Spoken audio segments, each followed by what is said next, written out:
You've seen the news about P. Diddy everywhere. He got arrested and indicted for sex trafficking and racketeering.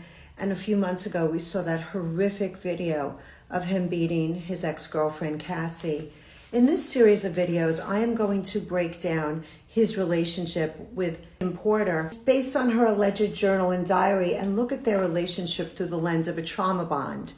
I wrote a book about trauma bonds called Run Like Hell. And so what I want to do is take Kim's words and use them to illuminate what a trauma bond is and all the different facets of a trauma bond. And a trauma bond is basically a toxic, dysfunctional relationship between two emotionally attached people. And Kim, I feel honored to use your words because I'm honoring you, and let's dive in.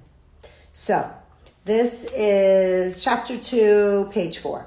When I met Sean, he was cool. I didn't think much of him at the time. He was just another guy at the label.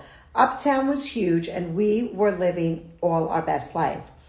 But Sean continued to lay on the charm, and before I knew it, we were dating. As a young single mom at one of the hottest companies in the world, life couldn't get any better. Then it did. My boyfriend was getting even bigger. The first time he said it, he just wanted to experiment, try something new. I was grossed out, but he kept begging. He said it would only be this time, and he was just curious.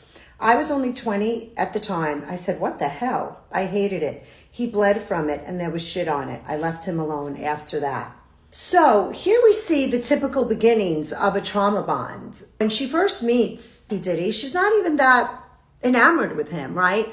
But he turns on the charm and he sucks her in. And he does this when he's wearing his Romeo mask. Because in a trauma bond, the pathological perpetrator has two sides. He has Romeo, which is the nice guy, and then he has Dirty John, which is the bad controlling guy. But then boom, right away, he already starts pressuring her to cross a sexual boundary. And that's a red flag. And the word for that is coercion. Because at the bottom of a trauma bond, the perpetrator wants to have control and power over their victim. And listen, Kim doesn't know this back then, and she's only 20. So she does what he asks, but right away, just like what happens in a trauma bond, she has to self-abandon.